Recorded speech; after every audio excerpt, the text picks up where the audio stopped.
There's nobody here yet. I hope this is the right link. Oh, there we go. Okay. Phew.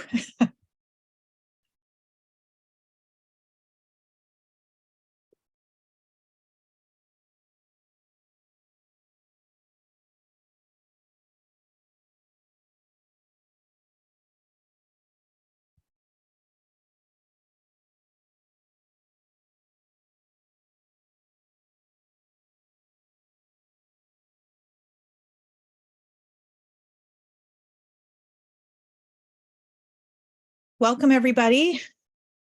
Thank you for coming to today's webinar. We're going to give it a few minutes for people to filter in.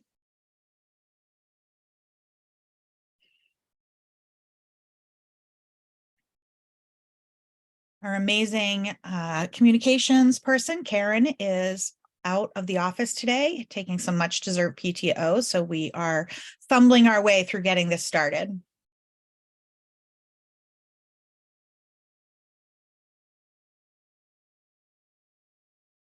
I see some familiar names in there. Welcome, everyone. As you'd come in, I'd love it for you to drop your name and what organization you're with or where you're from into the chat.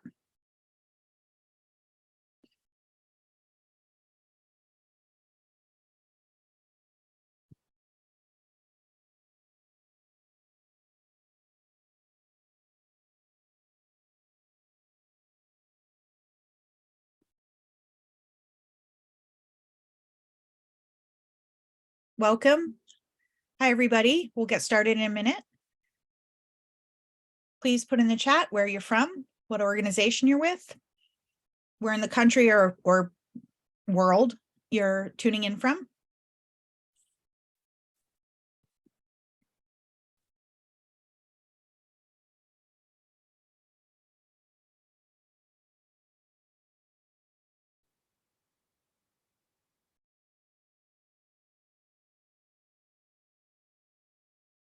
Nice to see some familiar names. Welcome, everyone.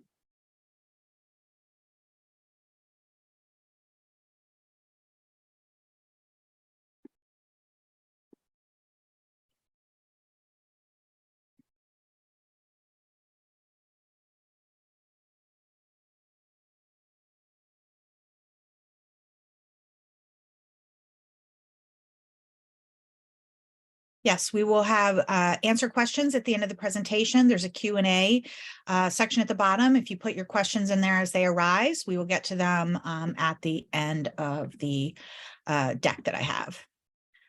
With that, I think we will go ahead and get started. Thank you, everybody, so much for coming today. This is our virtual open house. You know, we get a lot of requests to do demos and whatnot, but we thought this would be a great way to give some of the folks that are interested in seeing what our technology does and how it was designed and why it was designed that way, a chance to kind of get a peek behind the curtain. Jake, next slide.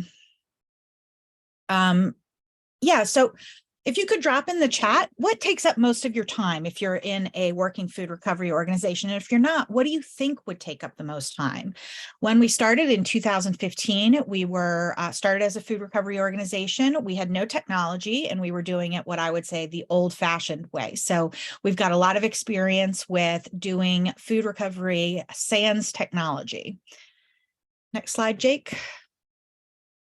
And there were a lot of things that took a lot of time, and some of them make scaling very hard because of the amount of time they take. So, you know, things like, how are you going to find volunteers? Who's open today to take food? Did a volunteer actually go to pick up the food when they said they would? How are donors going to get in touch with you? What happens when your regular volunteer is sick and needs a sub? My least favorite question, what did the volunteer pick up? I think I still have trauma over chasing data and trying to find out what people picked up in their weekly rescue. Where can I place 5,000 pounds of cucumbers? And, you know, who can use this food? What we decided when we started to scale and we started to think about technology is that there are things that made sense to automate. Things like finding volunteers and tracking data and figuring out what volunteers picked up and getting subs.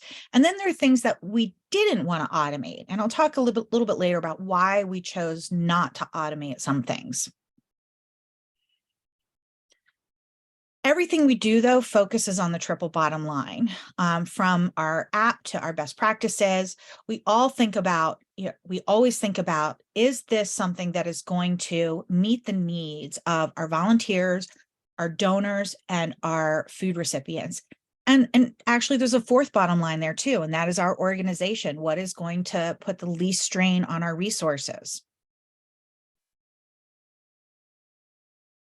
Our app is designed to meet that triple bottom line. So let's take a look at volunteers. It is definitely primarily aimed at volunteers. And so every step of the process, Jake, you can move to the next slide, is designed to really make the user experience a good one. Next slide. We put a lot of effort into that user experience. Like I said, it's designed for easy volunteering and easy volunteer experience. Unlike other kinds of volunteering, food recovery happens on their own time, which in and of itself is sometimes a real boon to volunteers. They don't have to stand around waiting for somebody to tell them what to do. They can decide to rescue when they want to rescue. They don't have to necessarily commit to doing it every Tuesday or every Saturday. But then for volunteers who do actually want that, we do provide the weekly rescue option. So there's a variety of different ways for volunteers to participate. And again, it's designed to make it a really good volunteer experience, because if you have a good volunteer experience, they'll come back. One of the things we realized when we started doing this is that, it can be intimidating to try new things, whether it's trying your rescue for the first time or going to a new donor or going to a new drop-off point. So the app really holds the volunteer's hand, and it takes as much guesswork out of the volunteer experience as possible. It leaves them feeling empowered to make the choices about which rescues they're going to do and what works for them. And as they go, it makes them feel like they are they're really supported through that rescue. So they can start off by seeing a preview, and they can look and see, like, that is, too long for me today, or that's perfect. That's near my house. It looks really close. It's only going to take 15 minutes. They can see the size of the pickup and whether or not that will fit in their car. And of course, the time. We guide them through the rescues as well. Again, it can be really anxiety inducing or nerve wracking to do something new, or even do something you've done before, but in a different way. So we guide them through every step. They can start by navigating using their favorite navigation system.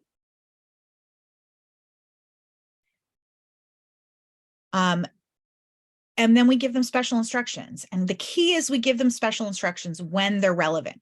You don't want to find out or hear that you have to call the nonprofit that you're going to drop off food to before you've even left your house. That would require remembering that. It might make you anxious thinking about it. It would make me anxious thinking about it. Am I going to have the phone number? Can't forget. It will pop up when it's time for you to do that. So the volunteer has the information they need only when they need it. There's also live assistance via the dispatch line. So all of our apps are built to call the organization that is hosting it. It also has, frequently asked questions about what to do in certain circumstances. Really, we want to make this so easy that volunteers don't have to call, but they need that safety line. They need to feel as if, if they get lost, if there's a problem, there's somebody there that can help them. And that gives them that, that safety net that makes them really comfortable to do that rescue. Volunteers can also see their impact, and this we find is really important in helping them stay volunteers and really understand the impact they're making. So all of our apps, you can go on, there's an impact screen, you can look at your impact. There's a date range, you can pick this year, you can pick all time, you can pick this week or this month. But you can also look at your organization. So if you're in Pittsburgh, you could look at 412 Food Rescue. If you're in Erie, you could look at Lake Erie Food Rescue. If you're in Iowa, you could look at Eat Greater Des Moines, and you could see the impact in that area. And it lets you see how many rescues you've done, how many pounds of food, but also what does that mean for meals? And what does that mean for CO2 mitigated? And then we make it easy for volunteers to share with their friends the good work that they're doing. And also that helps us recruit new volunteers. So not only can they post on their social media accounts, them doing a rescue, and we find our volunteers do actually love to do this, but they can also invite a friend to join the app. And that takes some of the work out of recruiting volunteers so that you have your volunteers actually doing part of that for you. For donors, key thing is to reduce barriers to donating. Donors don't want to think about this. And we've done a lot of, did a lot of research. We talked to a lot of donors. Did they want access to the app? Did they want a login so they could log in and make donations and check how much they've donated? And they really didn't. They just wanted it to be as simple as possible. So we created a portal for them. They can just go on the web and donate food, and it's super easy. They can also call, but this allows them to donate food 24 hours a day, 7 days a week, whenever they have 5 seconds to sit down and put in the data. And they know that we will show up and pick up that food. We also eliminate no-shows. As you probably know, for our donors, number one complaint is when volunteers don't show up. Nothing will turn a grocery store off of donating like having a volunteer or saving food for a rescue and then having nobody show up. And that's a problem when you don't know if your volunteers are going. By creating the request to sub, not only is that great for volunteers, but it's also great for food donors because they have reliability. They know that somebody is going to show up. Across our network, we have a 98% reliability rate, which means that our volunteers are only missing 2% of the rescues. What that also means is that your dispatch team can see when a rescue is going to be missed. Reach out to that donor and say, hey, look, sorry, we couldn't get a volunteer today. Can we move this to tomorrow? When you're able to communicate with them about that, it takes away some of the sting. So not only are we doing our best to all but eliminate that, we have the bandwidth to then communicate with them when we are missing a rescue. We have accurate real-time reporting. So for California, I saw a couple folks join from California with SB 1383. It is going to be really important to have accurate donation reports and have them on a cadence that works for donors, that works for municipalities. Because our rescues are live and are tracked live and are recorded live, we have up-to-date information on what has been donated. So we can provide, our partners can provide a donor a report weekly, monthly, quarterly, whatever it is that they want, but we have that data whenever they need it. Say, for example, and I don't know that this actually happens, but let's say there was an audit. Let's say you had a donor who at the national level, they really were stressing zero waste, and they came in and they wanted proof that they had been donating. Our partners can provide that up to the minute. Food safety is something that's really important to both our nonprofit partners and our donors. We have a couple of things that allow us to really promise that we are delivering food safely. And the first is real-time food safety alert. So if food is in transit for more than an hour, a food safety risk notification will pop up. That means that if it's cases of uncut produce like apples, it's not a food safety risk, it doesn't matter. But if it is something that's a food safety risk, the dispatcher can be on it and can check and find out, did you forget to log that you got there?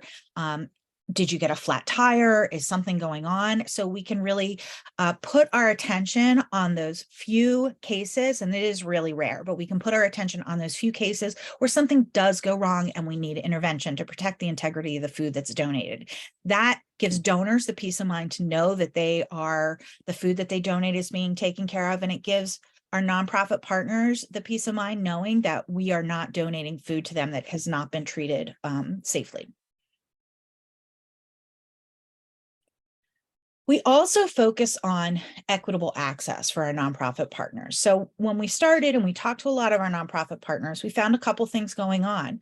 First of all, some of them were getting food dumped on them that they didn't want. They were forced to take pallets of food if they were going to get anything. And some of it might be what they wanted, but some of it might not be. So we really made the intentional choice not to auto match food. The second thing we found was that there were a lot of organizations that didn't have the resources to take advantage of things like food bulletin boards. They were not as savvy. I always tell the story of a place called Ma's Pantry. Indeed, it's called Ma's Pantry. They had a landline, if you can believe it. And so they're not going to get on a computer and look for a donation, but they are serving a critical role in their community. The people that they serve deserve access to rescued food, deserve access to that fresh produce and those fresh vegetables. So, we really focus on keeping that access equitable. And to do that, to still make it a little bit easier on our partners, because that is one of the hardest things, is matching that food. We've been in the process of creating a matching algorithm, which we're getting ready to launch. Next slide. Yep. What the matching algorithm does is it takes a lot of data about the organizations that you serve, how many people they serve, what types of food they take. Do they have any special needs, such as kosher food or halal? When are they open? Of course, where are they? But we also include census data. So is that area a very historically disadvantaged community? And when was the last donation they got? I will tell you, I know when I've been on dispatch and we've gotten a huge donation or having a busy day, the first thing I want to do is call the person that I know is going to answer the phone. That does not promote equitable distribution, though. So what this does is it gives you a list of, can you go back one, Jake? It will give our partners a list of suggested nonprofits, and they can override it. But it'll say, like, these folks, this donation looks appropriate for this organization. This area is a community of need. This organization hasn't gotten a donation recently. Why don't you give them a call? And that'll take a lot of the guesswork and learning curve out of, when you hire new employees. We also work on making sure that there is no wasted food. So because this is streamlining so many things, it gives us a little bit more time, and we can work with our nonprofits to pick up food that they don't need. So our nonprofits often become donors, and they can go ahead and they can fill out that form on the app just as easily as a regular donor or, a commercial donor. So let's say they get a pallet of raspberries from Walmart and they can't use them. Instead of them spending their time trying to figure out where those can go, they can just make the donation to our partners, and our partners can use their resources to place and distribute those where they can be used. So again, I always say, when we rescue food, we don't want to take a grocery store or a donor surplus and turn it into garbage. And sometimes that happens. And so we really wanted to bake that into the system of preventing food waste, whether it's happening at the grocery store or whether it's happening at the food pantry.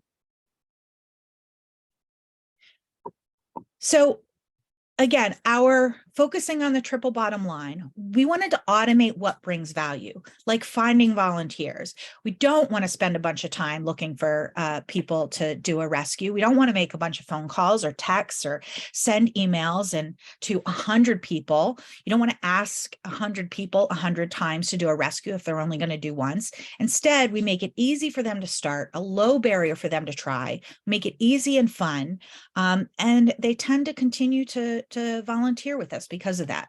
That reduces your overall time spent finding volunteers to do rescues. We also don't want to spend time chasing data. Again, I said I've got trauma from when we did not have the app. This is an actual spreadsheet we have. We would, at the end of every month, go through and find out who reported their data, who didn't. Not only did we have to go through a lot of texts and a lot of emails, and that took a lot of time, but there were people who wouldn't report, and we'd have to call them and find out, did they actually do the rescue like they said they would? What did they pick up? Can we get a hold of them, or are we going to have a blank spot in our data this month? That does not happen anymore. That's my favorite thing. And there's no more guesswork as to what's happening today, right now. We have a live dashboard where you can see what rescues have been completed, what rescues have been claimed but haven't been started, what rescues were canceled because there was no donation, what rescues are available and haven't been picked up and might need some attention from you, and what is in progress. It's all in one page. Well, sometimes it's in two if you've got a lot going on, but it's sortable. You can sort by what's available. You can sort by what's ending soonest, but it gives you really, really easy, quick, complete information as to what is happening in your food rescue program that moment. And what we really want is for tech to work so you don't have to. Again, finding those subs, that can be a lot of work, especially if somebody doesn't think to tell you they're going on vacation until the morning of their rescue, when they text you in a panic from Florida or wherever. With the request a sub, it makes it really easy for our volunteers to do that. And they can do it when they think of it. And they can request a sub for 1 week or 3 weeks or 6 weeks if they're having surgery or something. They still own the rescue, but it means that that donor will have reliable pickup while they are unavailable. And it also means that the nonprofit will have a reliable delivery. They will still get their rescue.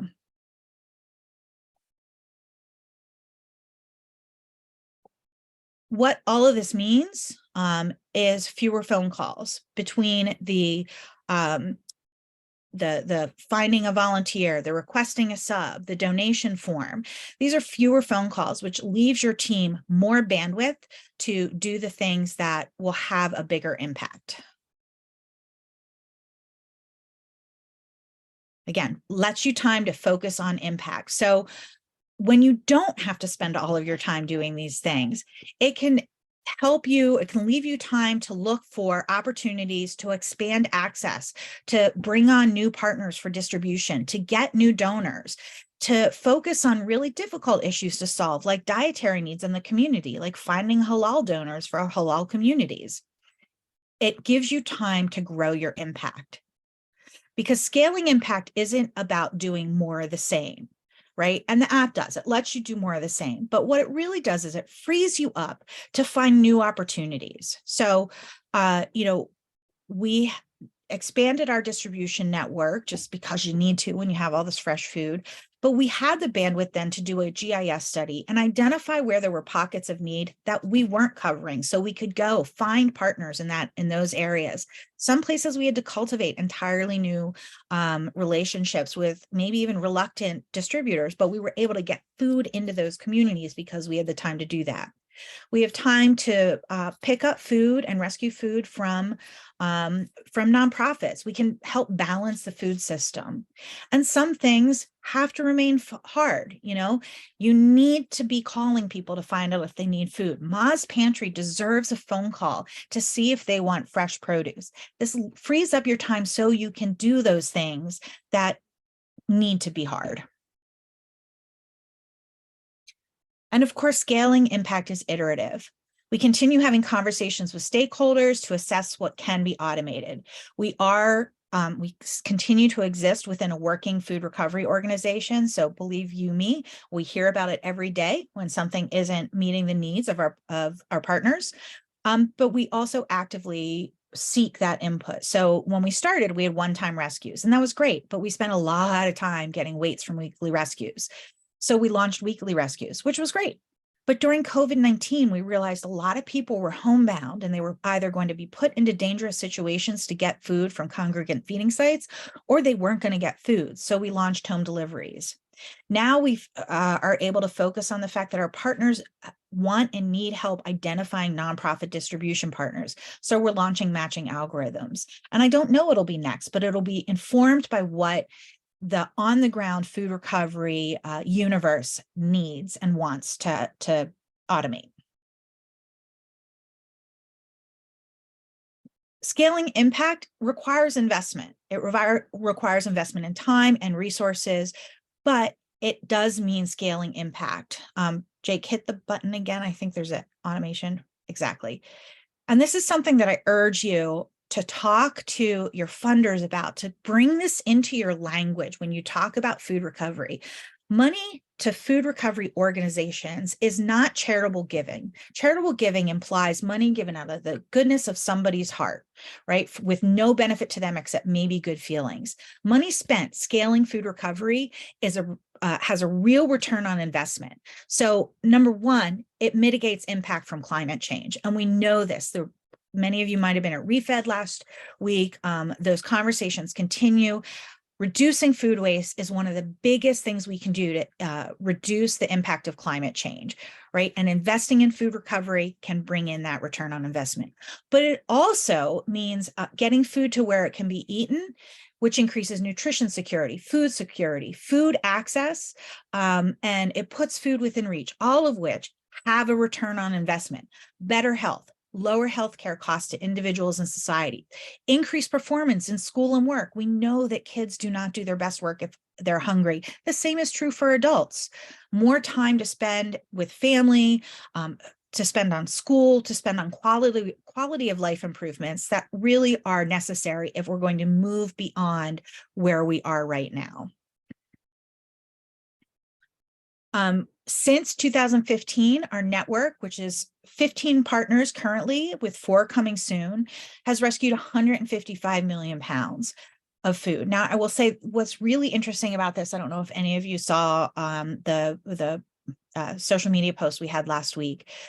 We reached 100 million pounds last summer. I think it was August.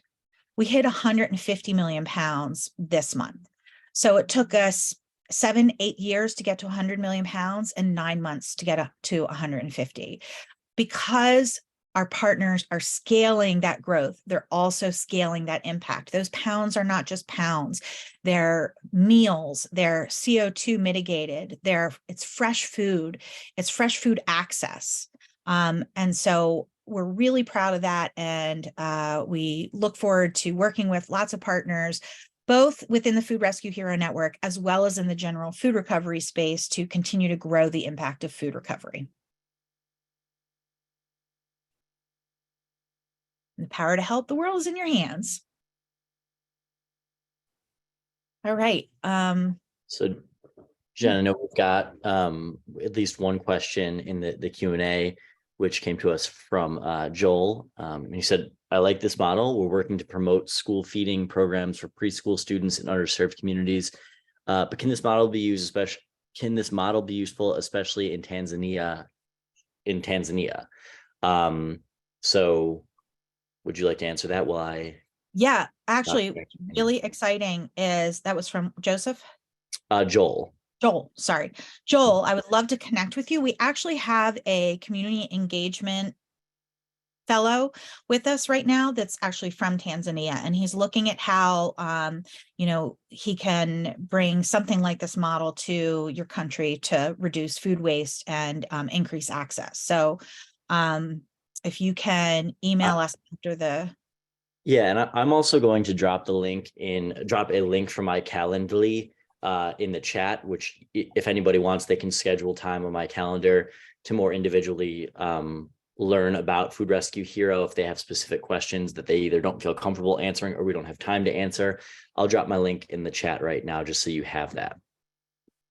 Actually, do you want to pull it back up again? 1 second for the last slide. The slide deck? Yeah, give me 1 moment. I will do that. I do see a question about getting the slide deck after the presentation. We can definitely do that. If you can just email us, I'll make sure you get it.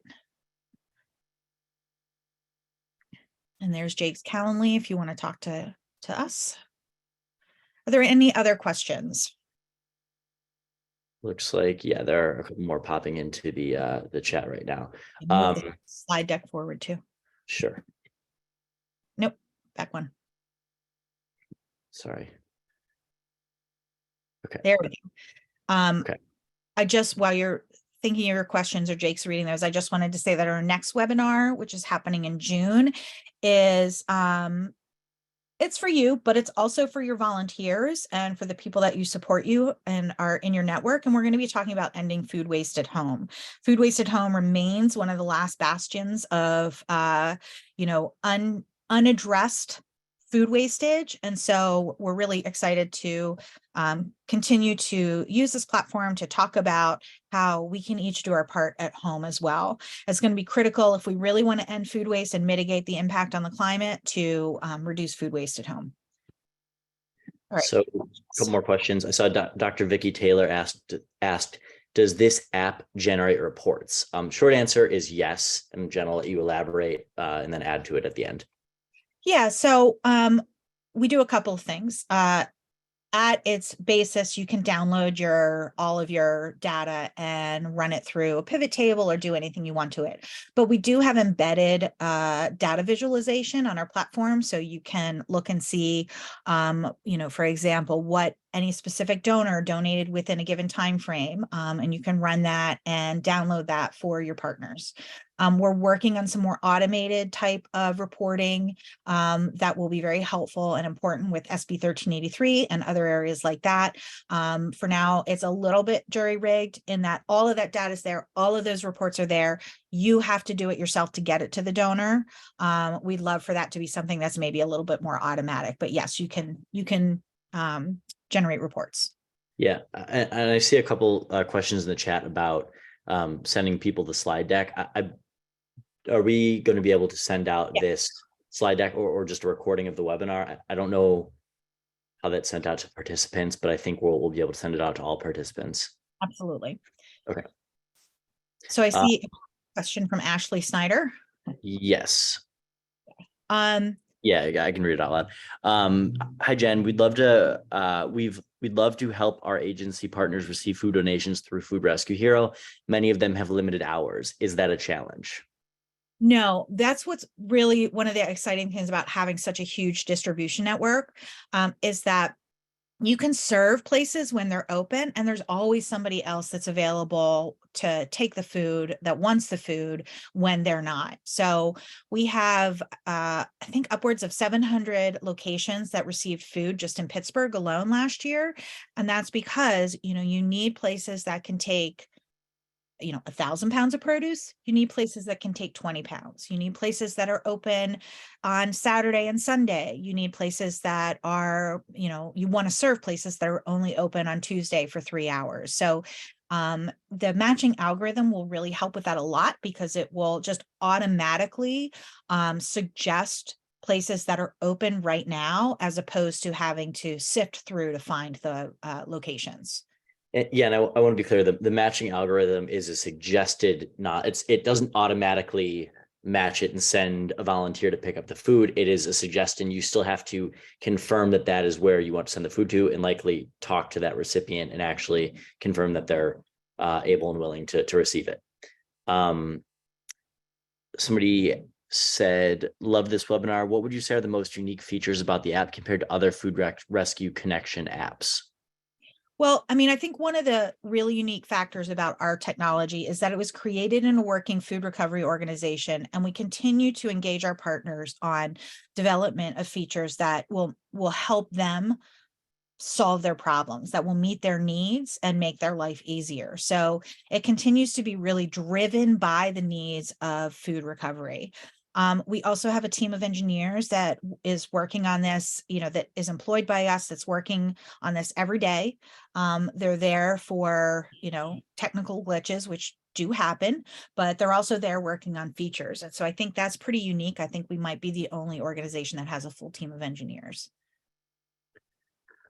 I see there's a couple questions in the chat. Please keep questions to the Q&A, because I don't want to miss anything. I'll try and get to everything in the chat, but please also add them to the Q&A in case I miss anything. I see that LG asked, how are food donors chosen? For example, there is a Whole Foods close by that doesn't currently participate, and it would be awesome to bring them on. Well, Whole Foods definitely at a national level is committed to food recovery. So if you go in and talk to that location and they are, they say they don't donate or something like that, that's clearly not true. I wouldn't be aggressive with them. I'd be gentle and kind and supportive and helpful. But they should donate. So in terms of other donors, we really look to work with anybody who wants to work with us, but we also prioritize places that are going to donate healthy food and fresh food. So places like grocers and produce markets and produce wholesalers. I think to add to that, a lot of this is going to be donor driven. Like they have to want to donate. It's really up to them to decide to donate. If they don't want to donate, they're not going to donate, and it's hard to control that. However, I mean, argue, but yeah, but what I was going to say is that there are certain things that we do a lot of coaching around this, that there are ways around the initial no. If they just think that they're already donating and they're still not wasting food, they likely are, and we can coach around that, still ask questions that are pointed and get them to agree to that, to see that they can and do are able to donate food. Yeah. I see. What's the difference between auto match that you don't do and matching algorithms that you are working on? Absolutely. Auto match is where it automatically assigns food to a nonprofit and the nonprofit doesn't opt in. We strongly believe opt-in is important because we don't want to turn surplus from a grocery store into food waste food waste at a nonprofit. And it also includes things like saying, well, we get a huge donation from Trader Joe's every day. And rather than insisting that one person takes it all, we might split it because it's just more effective that way. It is better serving the community to split it as opposed to saying, you have to take this all. Our matching algorithm is simply a set of suggestions. It will not automatically do anything. The organization will still have to call and make sure that that organization or that the nonprofit wants the food. But again, it also helps overcome some things like recency bias and familiarity bias and things like that to help organizations make sure that they're equitably distributing food. I see Susan Johnston asked, I'm interested in picking up and delivering food, but there isn't a program in Richmond, Virginia. Can I be notified when one is created in the area? Yeah, absolutely. I think for starters, follow us on social media. Make sure that you are on our email list. We are getting new partners launching not every day, but a lot of new partners are launching right now. When they do, we announce it. So you would definitely see that there. But also, if it's something that you wanted to start, we have a how to start a food rescue guide on our website. And we do work with organizations to understand that. I want to also call out the food rescue dude, Randy, who's on this call or on this webinar. He's got an incredible website with a ton of resources on it. So Randy, do you want to drop that in the chat, please? And also your, yeah, there you are.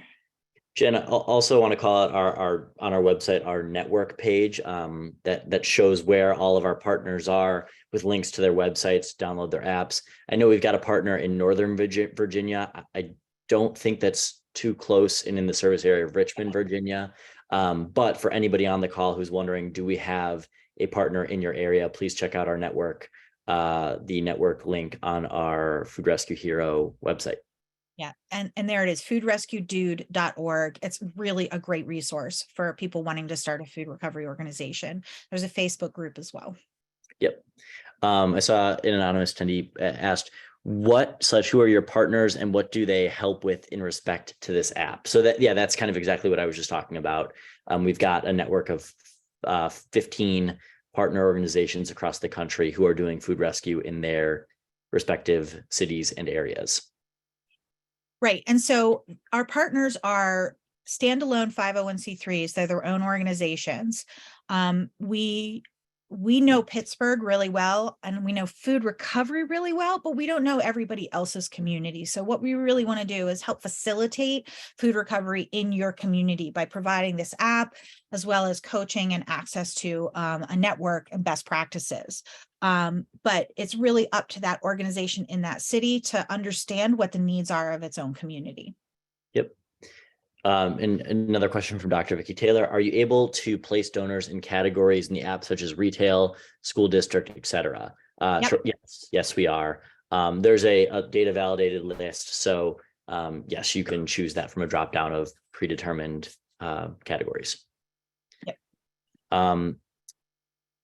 is there a way to decrease human error in entering incorrect data as a volunteer? So I actually think this is also something that differentiates us versus other products in the market that I don't know all that much about, but yes, there is, if you want to speak to that. Yeah, so every rescue that goes out has has content, right? So when you're told to go pick up, you're told to pick up either exactly what you're going to pick up or an estimated amount, because we know if you're picking up from a grocery store, we know what the universe it's going to be in. It's going to be produce, it's going to be bread, it might be dairy, whatever it is that your agreement is to pick up, those categories. And we also know approximately what those stores donate every day. So there'll be an estimated amount, and it will say 3 boxes of produce, 2 boxes of bread. All the volunteer does is change the quantity of boxes. So it's really hard to accidentally enter, that you picked up 100 boxes instead of 1, right? Or instead of 10.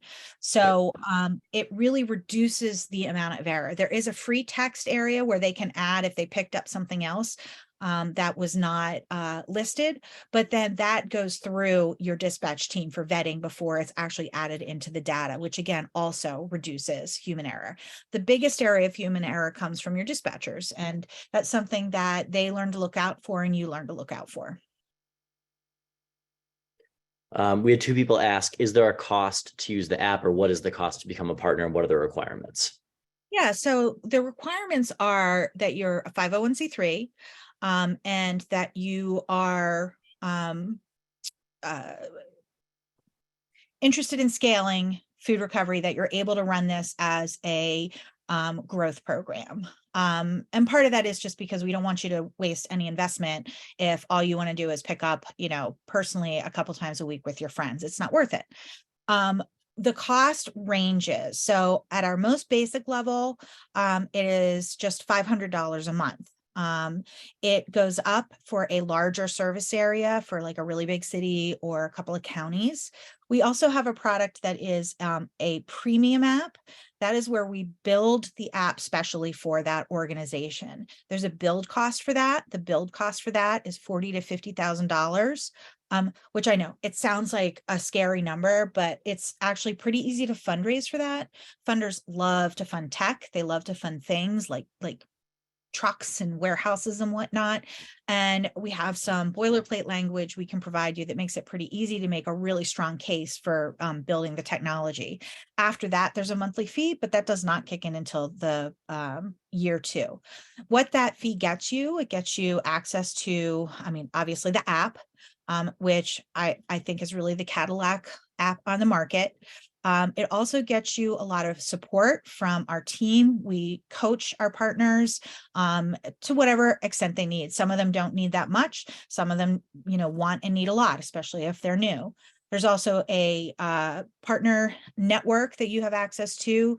Our partners do a lot of information sharing and problem solving together. We have an annual conference where all of our partners come to town, and that's actually free for our partners, and it's only in person for our partners, as well as things like marketing templates, and Food Rescue University, tech support 7 days a week, and development of new features. Yeah. And again, I just dropped my Calendly link. If you think you're interested and want to learn more, you can set up time and we can kind of discuss some of the options. I think that the other thing is, Jen, to focus on the biggest value is that this is a transportation solution that solves food access disguised as a volunteer management tool. So really what you're getting is, instead of having to hire additional people to manage, whether it's a team of volunteer managers, you're getting a compact, pretty sexy tool in the form of an app that does all that for you. And that's extremely valuable. It covers, it does at least the job, the work of 1 employee. And depending on how big you are, more than that. Certainly at 412 Food Rescue, it probably does the work of 3 employees. And when you parse it out by hour, it's as low as $5 an hour, or less than $5 an hour for that employee. But again, I want to go back to this idea of it as an investment. I know there's free tools out there, but they won't help you scale quite as well as Food Recovery or Food Rescue Hero. They don't provide the same amount of support, and they don't provide all the bells and whistles. And I really think as a society, if we're going to change outcomes, if we're going to really engage in a system change, we need to think about it as an investment. And I will talk about this till I'm blue in the face, but this is how we also need to be talking to our funders. Doesn't seem like there are any more questions. I think I've gotten everything in the chat. So we'll stay on for an extra minute or so just to let everybody filter out. But I think that's about it. Yeah, thank you everyone for being here. And please do consider sharing next month's webinar with your network, because I think it's really widely applicable. So even beyond, your staff at a food rescue organization, I think your volunteers and supporters will get some value out of this as well. We do have one more question. Dr. Vicky Taylor asked, we have paid staff who recover and distribute food. Will this work with paid staff also, or is it mainly for volunteers? I mean, it does work with paid staff, and we do have, we manage our fleet through it in Pittsburgh, and so do a couple of other organizations. But I think primarily what you want to do is use it to scale your food recovery. So you have your paid staff, your fleet, and you have your volunteers. It allows you to incredibly dramatically increase your impact that way. Yep. So, and you can certainly do it for just your paid staff. You could, for sure. Okay. Thank you, Jen. Appreciate you presenting, and thank you to everybody for joining. Yeah, thanks everyone. Hope to see you next month. I should have mentioned the conference. We're having a conference in October. Information's on our website. It's gonna be great content. All right. Bye, everybody.